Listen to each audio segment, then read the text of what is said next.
Hey everyone, welcome back to Pretending with Dice. As always, I'm your host and game master, AJ. Today's episode is part 4 of our Star Wars storyline, Tempest Squadron. We're at about the halfway point of this story, so if you haven't listened to the first 3 parts yet, I'd definitely recommend that, so you know what brought us up to this point. I say it every time, but a huge thanks to all of you who've listened to the story so far, to those of you who have been kind enough to share the episodes on social media, and all of you who've left so many nice comments about the storyline. You guys are all really awesome. Before I recap what brought us to this point, I first just want to say a huge thank you to our amazing supporting voice cast for this episode. Teresa, Amy, Dragon, John, Eden, Jason and Mike. I think you'll all agree with me that all of the guest performances have just been really fantastic throughout the whole story so far, and this episode is really just no exception. Right then, so let's briefly recap the story so far. Rebel pilots Klyne, Thnock and Kortez, following the evacuation of the Yavin 4 jungle base, were sent behind enemy lines to the Imperial-held world of Thrasis VII.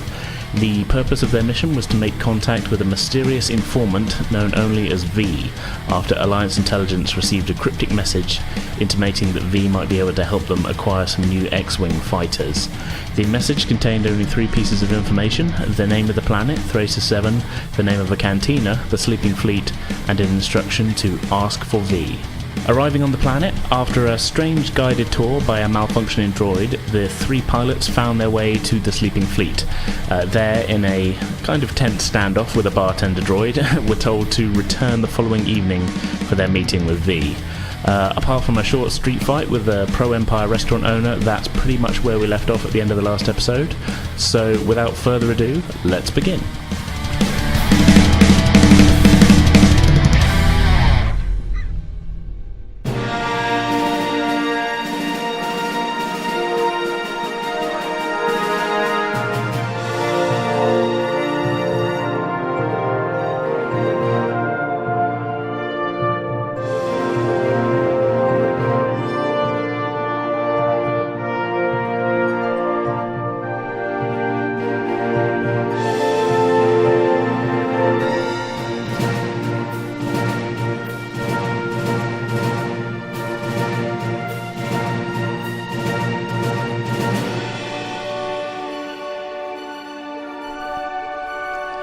After your altercation with the street vendor, the 3 of you, Klyne, Kortez and Thnock, spend a little bit of time exploring the city. You pick up some local food, Thnock avoiding the chili, before heading back to the close encounter for the evening. Most of the following day passes uneventfully, and as the sun begins to set, the 3 of you make your way back through the town to the boardwalk, heading for the Sleeping Fleet Cantina and your meeting with V. Whoa, wait a minute. Have we even got a plan here? Yeah, we're gonna find V. Yeah, but how are we going to go about it? Walk in there. I mean, we were in there earlier. We were the only ones in there. So, I mean, how busy can this place be? Yeah. What I'm saying is, how are we going to do this without you, Shorty, firing your blaster off all the time and causing trouble? I'll be good. Can you promise me that? No, but come on, man. Be cool. Get off my ass. Have you got an idea how you're going to identify V at all? I can't remember. Is the bar quite big? I mean, could we just go in different directions and ask around, or should we try and do it in a group? It's fairly big. Yeah, you could wander around. This is going to require some detective work. I think we're going to have to observation and isolation. Talk to people. Yeah, let's do that. Aye. So, Klyne, you pull open the door to the bar, and the 3 of you step inside. It's a lot busier in here now. It's kind of definitely sort of a bit of a picked up kind of evening crowd, but you are able to get a booth by the window yet again. Is there a cantina band playing in the background? No, it's more like a kind of jukeboxy type deal. I go over and put the Boys Are Back in Town on. By Max Rebo's band. The serving droid is still there, and it kind of nods at you as you come in. Welcome back to the Sleeping Fleet, sirs. You imagine you detect a slight note of annoyance in the droid's tone at seeing the 3 of you again so soon, if that were possible. Probably fix that hole in the ceiling, huh? You really want to bring that up now? You really want to do that? You just run a place of business and damn hole in the ceiling. You guys get a couple of drinks and take a seat in a booth. As you're sitting and looking around the bar at the other clientele, the door swings open again and 3 humans walk in, 2 men and a woman. They're mostly wearing civilian clothes, but each of their jackets bears an Imperial crest on a patch on the arm, and below that a second patch that reads Decommissioning Facility 47. The 2 men head to the bar, and the woman walks past you towards the restrooms. I go over to that serving droid and just discreetly whisper, "Is that V?" The droid kind of looks at you for a second, like kind of regards you without saying anything, and then just starts reeling off menu items. Tonight's specials are the Blue Milk Blaster, the Coruscant Swell, the Kettle Run, and the Roaring Wookiee. All right, Chappie, calm down. So while Thnock heads up to the bar, Kortez and Klyne, you get a good look at some of the other folks in the place. There's a couple of there's quite a lot of humans. It's mainly humans here. Some of them just appear to be kind of like barfly type people. There's a couple of groups that seem to be like out for like a big night out sort of thing. There's a couple of guys just hanging at the bar. It's not 100% humans in here, but they are definitely the majority, based on sort of generally the number of non-humans that you spotted while out exploring the city over the last couple of days. You could hazard a guess that that's just kind of how things are on this planet. There's a few aliens here and there, but mostly humans. What would you like to do? I want to look around the bar and see if I spot anyone looking sort of shifty or suspicious. Sure, make a perception check for me. 10 plus 10. 20. You don't see anybody kind of looking at you, other than like the sort of occasional kind of people that they're turning around, and you just sort of look at people as you're in a bar sort of thing, but nobody's sort of staring intently at you guys at all or anything. There's a couple of people at the bar who do look a little rough around the edges, and I don't want to say shifty, but like they're on their own. And they're just sort of there. They're just not making eye contact with anybody. No, not at all. Which that's potentially a sign. So I'm guessing Kortez is still sat with me. Yeah, I assumed you two were in the booth and Thnock's at the bar, sort of hassling people. I was hassling the droid. I was really talking to the droid, and now he's just reeling off menu items, and I order myself some wings. You order yourself some wings? Yeah. Okay. Yeah. Kortez at the bar. They're the only ones not looking around. They haven't looked off in the bar since they got here. Worth trying to talk to them? I think we should give it a go. Hopefully they just don't want to just be left alone. But yeah, let's find out. Okay, you're a good conversationalist. You go first. What a natural laugh. Oh my god. Kortez slides back up to the bar. So you slide up to the bar next to a woman in her mid-40s. She looks up at you as you step up. Well, hey there, handsome. Okay, she doesn't sound too healthy. It's all this dust. Yeah, it's definitely the dust. Hey there. Thnock, you can hear all of this going on. The two of them are just a couple of bar stools down from you. I'm eating my wings now. I mean, Yeah. I assume you're just sort of sat at the bar eating then. Just at the bar. How did you reach it? Nice evening. Sure is. You looking to party tonight? I've spoken to the wrong person. You said that to yourself or to To myself. Well, you say that now, but after a couple of drinks? Yeah, that's not happening. So you come here often? Every night. Wow. We didn't see you this last night or this morning. I'm normally sleeping it off in the mornings. Okay, fair enough. Wherever I end up. Oh boy. She is spicy. Yeah. I mean, so you come here quite regularly. Oh yeah, it's my favorite place in town. Know the clientele, know the people around here? They all know me. Oh, they all know you. That's good to know. You don't know me though. I don't. Fresh meat. Oh my god. Oh, I gotta keep going with this. Well, I should introduce myself. I'm Kortez. Not from around here, as you might be able to tell. It's my first time. Yeah, if you know, I mean, I've come here kind of trying to find some people. What did you say your name was? Kortez? Hi, I'm Varla. Nice to meet you, Vala. Do you? Can I call you V for short? Yeah, why not? Do other people call you V for short? They might do. I don't know what everybody calls me. Oh, you've been called a few things, huh? Oh, yeah. Okay.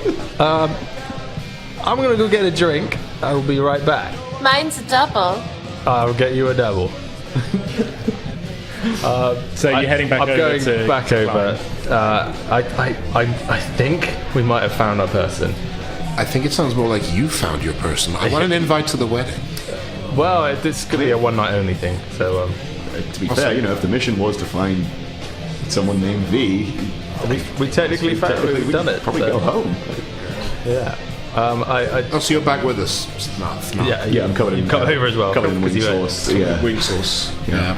Okay. So, should we- what's her name? So her name is Vala. I said, like, did she go by V? She says she wasn't very. She's a bit dismissive about that. She didn't really say if she specifically goes by V. But I mean, she's the only V that we've spoken to so far. That's one person at the bar. You said there was a couple of people. Yeah, there's a couple of people up there. Are those guys in the Imperial jumpsuits still there? Yeah. Okay. I go over and talk to one of them. Oh God. Sure. Yeah. Okay. I'm gonna watch this happen. Yeah. Just I can see there's one of them I go to the bar like I'm ordering a drink, but I'm just sort of stood next to one of these guys. And just, hey, how's it going? Kind of, he looks at him down at you. Oh, hey. You play much guitar? I'm a big fan of the Flying V myself. And then I just stare at him. I just wide-eyed stare at him to see if he gets what I'm talking about. Like buffalo sauce all over the lower part of my face. Just staring at this He guy. kind of looks at you. Are you coming on to me? I was just joking around. Have a good night, pal. He turns back to his buddy. The fuck was that about? Okay, so that went horribly. I'm gonna head to the bar and talk to the other person that wasn't looking around. Yeah, okay, there's a kind of older looking guy. He's got a kind of long trench coat on and he's kind of leaning heavily on the bar. I order a drink, and I Droid pours it for you from his finger. for his finger, and I look to the guy next to me. And I say, I never get used to that. The guy is obviously very drunk. Long day, huh? Yeah, longest day. You know it. The long day. Very long day. I do know it. Rough times we live in, huh? Yeah. Some asshole stole my speeder. Yeah, well, I got a lot of bad luck too. I don't have a planet anymore. It had all my music in it. My planet had my family on it. We got a lot in common. That's rough, pal. It is. We've all lost things, Right? I'm pretending to be drunk to gain some. Yeah. Yeah, it's a rough universe. Yeah. Hey, at least we got the booze, all right. Yeah. Yeah, we Well, got Sparky here keeps me well lubricated. that. He does. You know what? In life right now, it's the small victories that count. Yeah, the small victories. The small victories. He downs his drink. Yeah. And then Give me another one, Sparky. You son of a bitch. And I leave the room. So, the three of you reconvene at the table. You've got three prospects here, one of which was probably not. Cross one of them off. Yeah. I mean, I don't know. I mean, the drunk guy could be putting it on. You don't know. I mean, how much further do you push that guy if you think he's just putting it on? Like, do you think you get more out of it? Well, I tried to lean in with the victory kind of thing, and it didn't work. I don't know.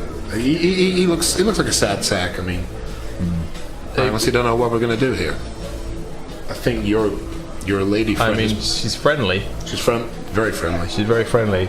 You glance over at the bar at this point, Kortez, and Vala is looking straight at you, kind of sizing you up. And as you watch, she downs the last of her drink and just sort of raises an eyebrow at you. Maybe she's the best option. I mean, Should we see if we can get her to go somewhere with all three of us? Oh, I don't think that would be difficult. I could get that going for you if you like. So I try and bring her over to our table. You bring her over to the table, yeah. Yeah. You guys stay here.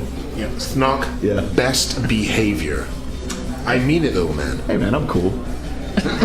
All right. Well, I'll, Wipe the sauce from your face. yeah. You clean up. I wipe my face on Klyne's shirt, and then That's fine. and then go over to the. I go over to the jukebox. I'll just stay out of the way. I'll just. All right. Oh. They're bad, no? Okay. Okay, so you head over to the jukebox, Thnock. Are you staying at the table? I'm then? staying at the table waiting for Kortez to bring Lala over. Yeah. And Kortez, you wander over to. I'm sliding back up to the table. I motion to the droid. A V sign for V, like a double blue milk. Yeah, okay, I like it. Double blue milk for the lady, please. A double blue milk blaster coming right up, sir. Vala winks at you. Well, thank you very much, Han. That's okay. Look, you're standing at the bar. It's been a long day. Why don't you come and join me and my friends at the booth? Sure. You and your friends, eh? Me and my friends. I'd love to rest my feet in your booth there, Kortez. Yeah, okay. But you're in this for the long haul now. I am now. I'm committed. Keep yourself. Yeah. Yeah. Come with me. So the droid hands you the drinks, and you head back over. Klyne, you see him coming back over with quite inebriated-looking lady. You'd put her in mid to late 40s, and she sort of gives you a sort of smile and a winker. Well, hey there. You're Mr. Kortez's friend, are you? That's right. I'm Klyne. Klyne, eh? 2 Ks and little old me. Yeah. Take a seat. She kind of plumps herself down into the seat and kind of puts an arm on the bed, very much making herself at home. Yeah. Yes, Clearly, she is at home in this place. So, you boys aren't from around here then? Not if we can help it. Talking into my glass. You're very observant, Miss Vala. That's right, Varla. Or V for short. Hey, he said that as well. Yeah. You two brothers? We just think alike. That's cute. I like guys who think alike. Well, you know what they say about guys that think alike. They drink alike. There you She go. raises a drink and kind of Touched it. It's not. Go back over to the jukebox. Thnock, you're stood at the jukebox, just kind of observing all of this going on, and you look up to see the female Imperial that you saw walk in earlier, also stood next to you. She kind of glances over to your booth and then down at you. Is that your friends over there? Yeah. Well, they better watch out. Vala's gonna eat them alive. Was she a cannibal? No, she's got a bit of a reputation round here. You ever heard the term man-eater before? I mean, yeah. Well, you're liable to get left on your own if you don't rescue them. Consider yourself warned. I'm sure they'll be all right. Anyway, I'm just going to go back to this jukebox. There's so many alphabetical selections here down through the alphabet. Yeah, under V, what we got under V here? What V bands we got? Yeah, what's your favorite V artist? And just give it the same stare that I get. Tough to pick. There's just so many to choose from. I always find myself drawn towards X whenever I look for V. She gives you a real pointed look.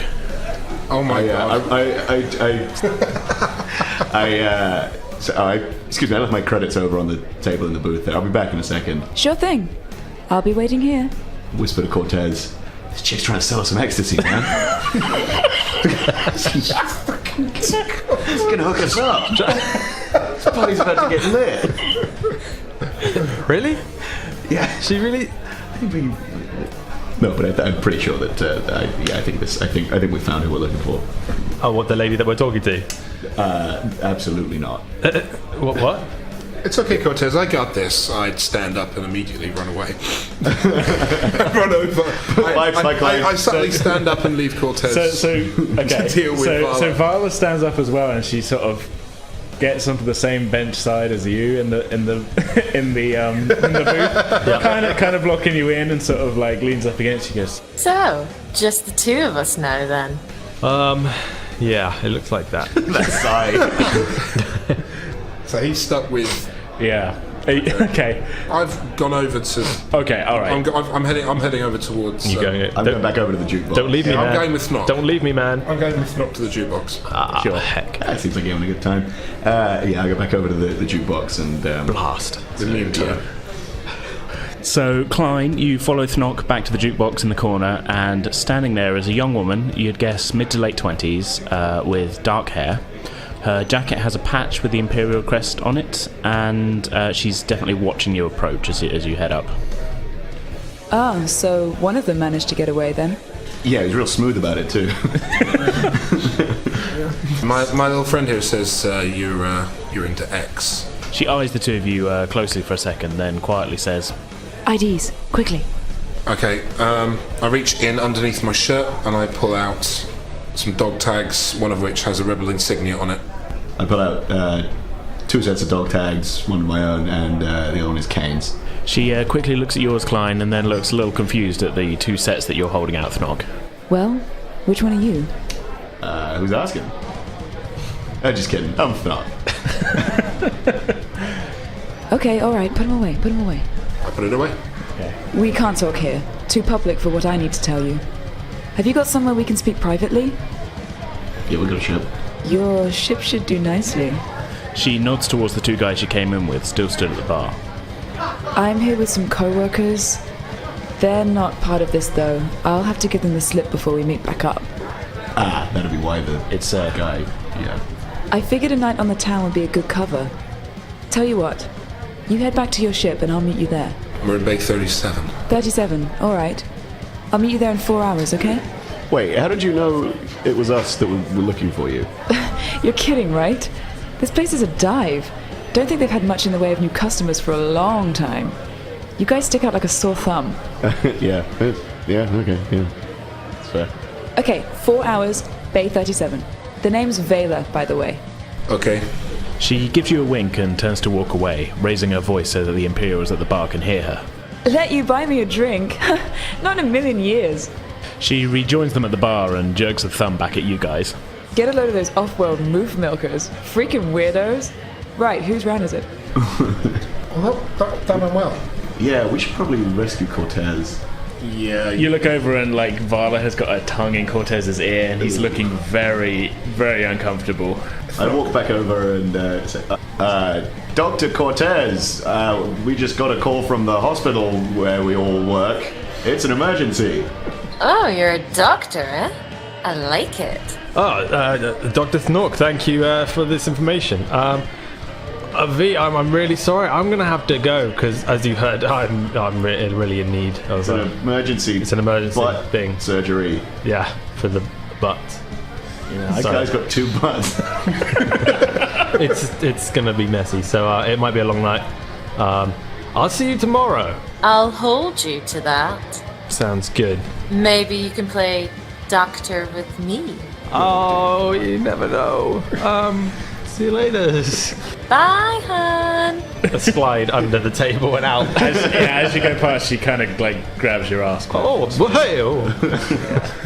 I walk up alongside Kortez and say, "What are you going to name your first kid?" Shut up. Well, let's just get back. What did you find out?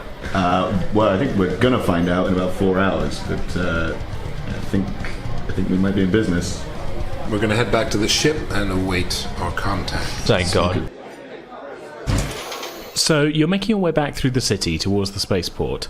You're about 2/3 of the way there when, from behind you, you hear footsteps and the unmistakable sound of a voice being transmitted from inside a stormtrooper helmet. You 3, stop where you are.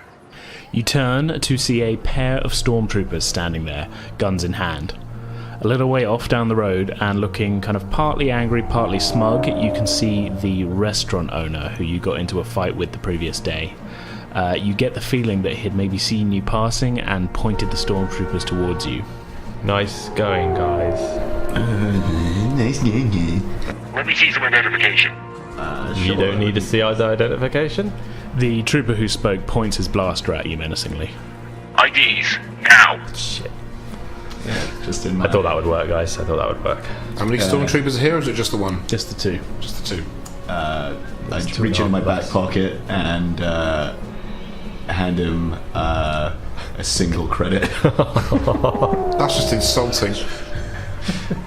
Plenty more identification where that came from, my friend. He looks at it and up at you and says, On your knees, hands behind your head. You're coming with us. Guys? I put my hands up. Is this going to end up being a combat situation? "That's up to you." Well, I have something called Surprise Strike. Upon failing a deception check, you can initiate combat and make a single attack as a free action. So... Bless you. You're going to use your surprise strike talent. Yeah, so if I try and deceive the trooper... What are you going to say to him? I'm going to say, nothing going on here, we just want some chili. Late night chili, always good after a few drinks. He said, fuck. Okay, make a deception roll. 19. That's pretty high. Oh, plus 4. Plus 4, so 23. Yeah. That's pretty high. Kind of looks to you and goes, Couple of drinks, huh? Well, try and keep your Ugnaught in line. He's... The boss. He's adopted. Your boss? He's the adopted boss. Our previous boss died in a shanking incident. Nice guy. Pretty mysterious. Played I guess we'll never know the whole truth. Yeah. Well, I'm still gonna need to see those IDs. Yeah, so I reach around in my pockets, kind of frantically just muttering to myself, going, come on, where is it, come on, and eventually produce my old Imperial ID card from when I was a delivery pilot. okay. He swipes your card first. You can't see his face, obviously. It's behind a helmet. But his little data reader beeps. He says, Huh. Imperial Courier Service, huh? Yeah, that's right. We weren't informed you were in town. Why would you be? We're sorry to have detained you. Well, if that's all. Yeah. You can put your hands down now. Okay. Thank you. Cheers. Let's go and get our chili. Can't wait for that chili. Just, try not to start any more trouble with the locals. Oh, yeah, no. Copy that. Believe me, I've learned my lesson with these fucking animals. He waves you on before the pair turn and head back towards the restaurant owner, who looks kind of annoyed. Thnock, you're kind of surprised that your card worked. Yeah, that's handy. That's a keeper. Nice one, Thnock. Yeah, that was convenient. Yeah, let's get back to the ship. Quickly. Yeah. You can hear the distant sound of the restaurant owner arguing with the troopers as you quickly walk away. You can only catch sort of snatches of it, but it's pretty obvious he thought that the three of you were about to be arrested when he kind of pointed the troopers in your direction. Hey, Thnock. How come your Imperial ID still works? You haven't been with the Imperials for God knows how long. I don't know, man. I guess, you know what? They must just assume I'm dead or something. Let me find out. Okay. Comes back to the ship. KOC answers. Yeah. Yes, Master Thnock? Kelsey, how come my Imperial ID still works? I just got carded by some stormtrooper dickweeds. You'll recall that when we left Imperial service, we made it look as though our transport was destroyed. Ordinarily, the first thing they would do upon the death of an agent would be to cancel all credentials. When we were planning to leave, I attached a dormant program to your file in the Imperial database. When they marked you as deceased, my program copied your credentials to a backup file still marked as active. Cool. I'm a dead man. I would not recommend using your card too often. The more you use it, the more likely they are to discover our deception. Sure. Yeah, I won't. I won't put my bar tab on it or anything. We're coming back to the ship now. We got a guest joining us, so tidy up the place. Tidy up the place? Captain Dulce, Master Thnock wants you to tidy up the ship.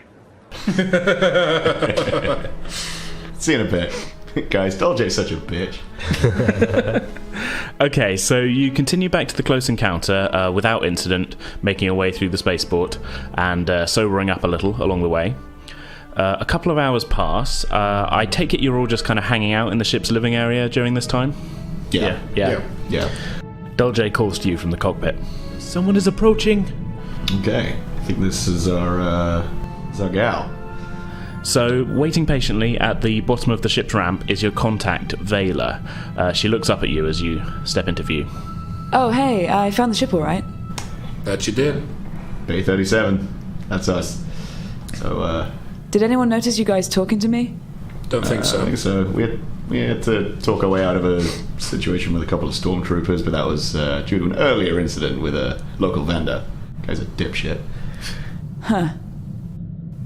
Can I come aboard? Yeah. Yeah. She comes up the ramp and sort of looks around and goes, Wow, what a piece of junk. Right. and takes a seat in the lounge with you.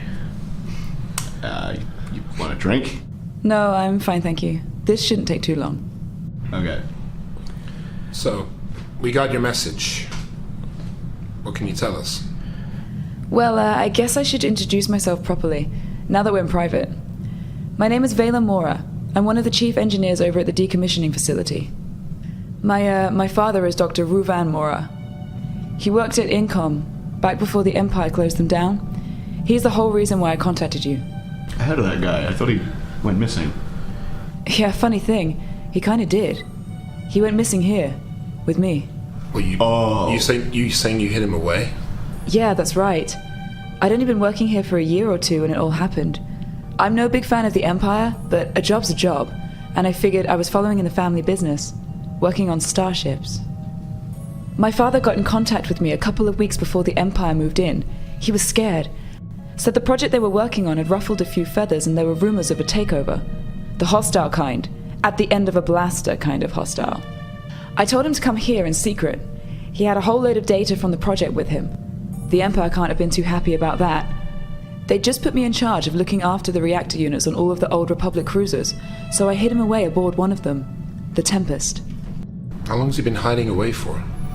About 5 years now. What's he been doing all this time? Just living.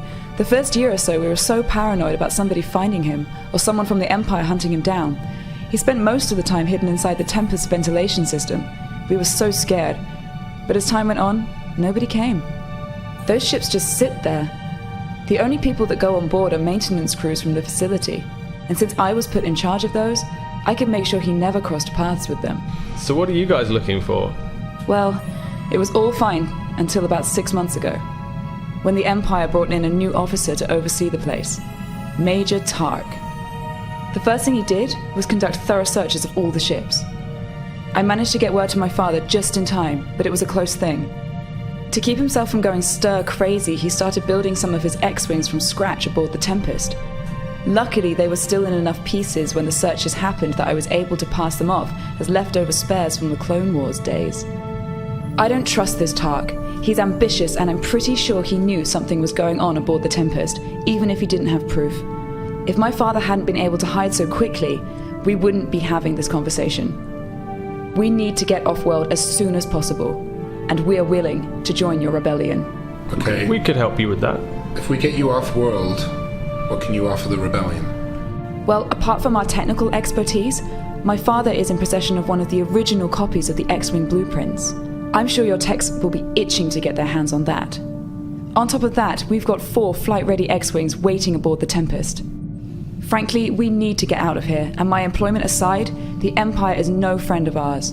I'm sure we can be of help to you. How soon can they be ready for pickup? They're ready to fly now, but that's not the problem. The base sensors would pick up any incoming transport long before it could arrive to extract my father, not to mention detecting the X-Wings launching. They'd have their alert fighters in the air in seconds. We wouldn't stand a chance.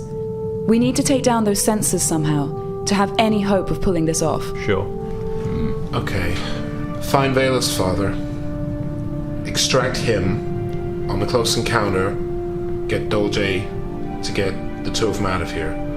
Who's going to fly the 4th one? Can Kelsey fly? We probably could program the 2. I'm not really designed to pilot fighter craft, Master Thnock. I can fly. If you can get my father out on this rust bucket, I'll pilot the 4th X-Wing out of here. Okay, yeah. And then you'll fly in formation with us. Well, I don't know how good I'll be at formation flying, but I'll do my best. Yeah? Yeah. Okay. Before we do any of that, we'll need to bring down those sensors. I should be able to get us into the facility without any problem, though. If you guys can take it from there. It could shut down sensors? I think I might be able to do that. I'm, pretty handy with the stuff. Computer. So if you get us in there, Thnock can shut down the sensors. Once they're down, call the close encounter in, extraction, and then we locate the X-Wings and leave shortly afterward. Toot sweet. Sounds like a plan to me. If you think you all can do it. It's worth a shot. Best plan we got. Alright then. Time is probably a factor here. The sooner we can get my father and his X-Wings off-world, the less chance we have of the Imperials discovering him. What exactly is your role at the facility? What are you in charge of? I look after the reactors aboard the big ships. They're powered down, but there's still volatile material in them. You take tools with you? Yeah, a lot of tools. Toolbox big enough to fit an Ugnaught inside? Because that might be the way we get him in. That could work. We've got a storage case in my speeder. What about you two, though? I doubt you'll fit in a toolbox. What about the guys you came with? Do you think we could pass as them in their uniforms?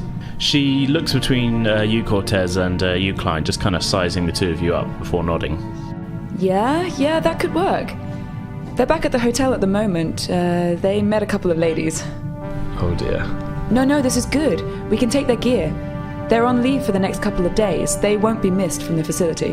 Okay, so me and Klyne will go down to the hotel and see if we can get the uniforms. I'll be coming with you. I need to grab the rest of my gear too. Okay, well we'll try that, do that tonight and get back here safely. Alright. Gentlemen, we have a plan. I'll wait out front then. You guys probably need to go over all of this with your ship's crew, I'd imagine. Okay, we'll meet you back at your speeder. Yeah. So, what's the plan? From what I overheard, I'll be flying the close encounter into that Imperial facility we saw when we were landing. Am I right? Yeah. The plan is you wait for our signal. We're going to disable the sensors, specifically Thnock. We'll disable the sensors, we'll call you in, you extract Vela's father, and you get the hell out of there. What about you? I take it you'll be flying yourselves out. That's the plan. Oh, best of luck to you then. Alright, I'll keep the engines warm and wait here for your signal. KLC turns to you, Thnock. You're leaving me behind again then, Master Thnock? Yeah, but only for like a bit, I'll see you back at the base. I mean, he's not technically leaving you, he's been put in a box. I mean, it's not going to be much fun to go with. It's true, yeah, you don't really want to come. You don't want to go with that. That is true. Having hidden the cargo hold of this ship all the way here, a storage case would hardly be an improvement. Very well. I'll stay here and make sure Master Dol J does not die. Yeah, I mean, don't put yourself out or anything, but yeah, if you can just make sure that he, Okay, so grabbing the last bits of gear that you think you might possibly need, you three leave the close encounter, making your way back through the mostly deserted spaceport concourse building to where Vela is waiting, leaning on her speeder, which is parked out front. Alright, the guys are staying at the Hotel Coruscant over on the east side. This shouldn't be too hard. They've had a lot to drink, and they're, well, occupied at the moment. We might have to figure out a way to stop them from calling into base, though.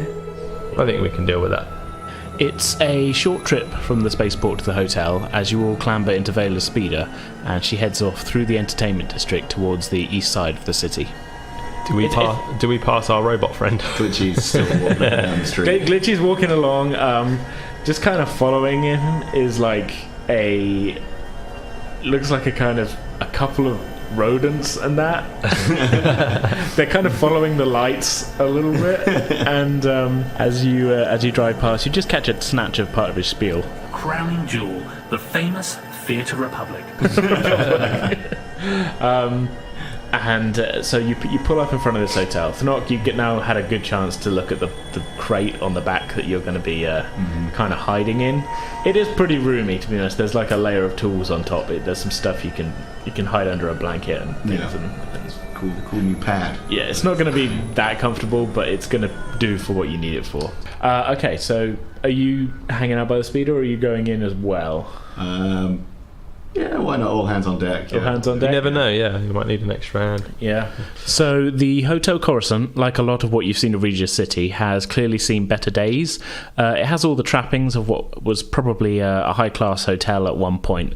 But as you enter, you see that the front desk now has security glass all around it, and the whole decor of the place is looking a little drab and neglected. Seated behind the desk, watching an entertainment holo that you can't quite identify, is a human man with long hair tied back into a ponytail and sporting a beard. He looks up as you enter the foyer, keying an intercom on. Can I help you? You meant to be here? Oh, buddy, are we? Yes. Yeah, well, we've got a room. Vela pulls out a card key at this point, which the man behind the desk scrutinises for a second. Oh, okay. I'll just unlock the elevator for you then. Thanks. Thanks, buddy.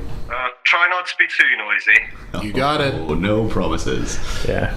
He doesn't come out from behind his security glass, but he flips a switch on the desk in front of him, and the control panel of the elevator to your right lights up. He just kind of gestures at it before going back to what he was watching when you came in. Nice guy. So you all board the elevator, the doors close, and Vela starts readying a small blaster. These guys aren't bad guys. We might have to stun them, but I don't want you to hurt them. They didn't do anything to deserve that. I mean, they're rebel. They're Imperials, so We're all about that motor, baby. whatever happens, happens. Come on, they're just a couple of local boys with jobs at the facility. You can't blame them for that. They're local boys who made bad life choices. Slaughtered in the name of the rebellion. A hero's death, truly. Look, we're not talking about a weapons factory or anything. They're just mechanics looking after a bunch of ships that'll probably never fly again. Keep your blasters on stun, please. No, we're good. Let's just give them a light hitting. Well, let's just try and get the uniforms without, bothering them. No such luck, unfortunately, as upon reaching the room, you find it locked with a single shoe sitting outside it on the floor of the corridor. Okay, here we are. I had the adjoining suite. This is probably a better end to my night than having to listen to those two going at it with a couple of local floozies. Yeah. Okay. Cool. No doubt. You all ready to do this? Ready? We pull our own blasters out. I think just in I draw my weapon. Okay, so Vela takes a breath and then drops her keycard into the lock. The door slides open. From inside, you can hear some interesting noises being made. Giggling. Yeah, there's some giggling, a little bit of sounds of movement under fabrics. Vela leads the way in without another word, and the dark room is suddenly lit up with a bright blue flash as she fires her weapon on stun directly at the bed. Surprise! There's the thump of a body hitting the ground and the sounds of a woman screaming as Vela fires her blaster a couple more times. Half a second later, a young woman, crying, in a state of extreme undress, wrapped only in a bedsheet, pushes past Vela and runs for the door directly at you guys. Stunner. Who's shooting? I'll give it a go. Yeah, I'm down for that. Okay, yeah, I'm down to clown. make an attack roll. Your gun stats are on your I'll sheet. stun with the gun. 7 plus 6, so 13. Yeah, 13. 13 definitely hits.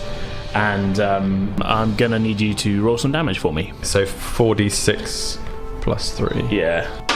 It's a 6. It's a 5. It's a 5. And it's a 1, so 17? 17? Okay, yeah, she just... Plus 3, 20. 20. Okay, so yeah, you...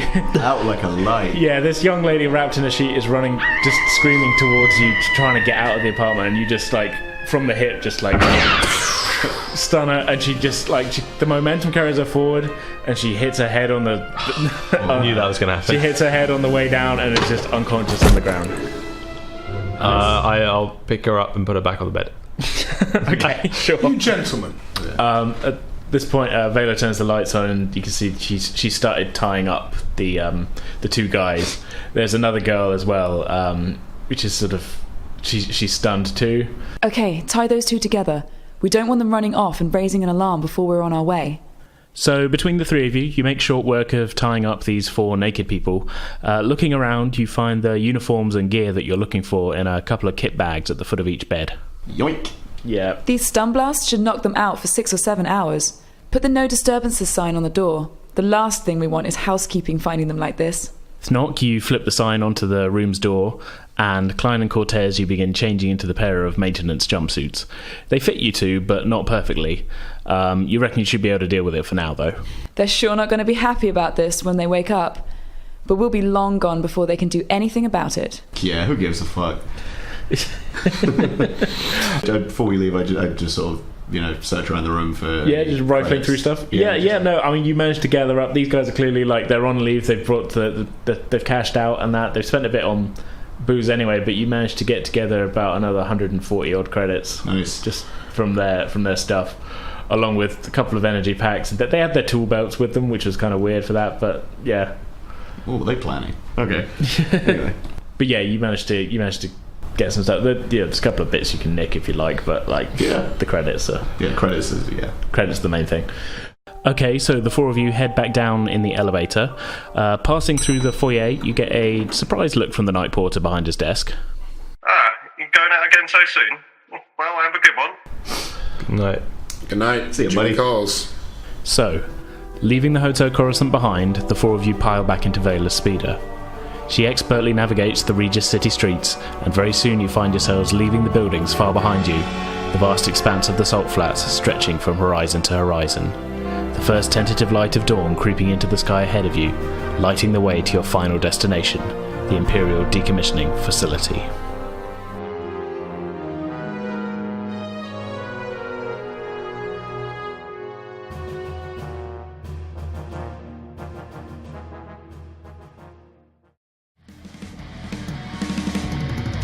That's going to do it for this part of the story. The next episode will be available as usual in 2 weeks' time on Thursday the 19th of July. We really hope you'll join us for it. In the meantime, you can get in contact with us on Twitter and Facebook, both of which we are at PretendWithDice. You can also email us at pretendingwithdice@outlook.com. If you're an iTunes user, it'd be really great if you could leave us a rating and review. It all helps us to find new listeners, and we'd really love to hear what you're all thinking of the podcast. So for now, that's our show. I hope you've all enjoyed it. We'll see you next time.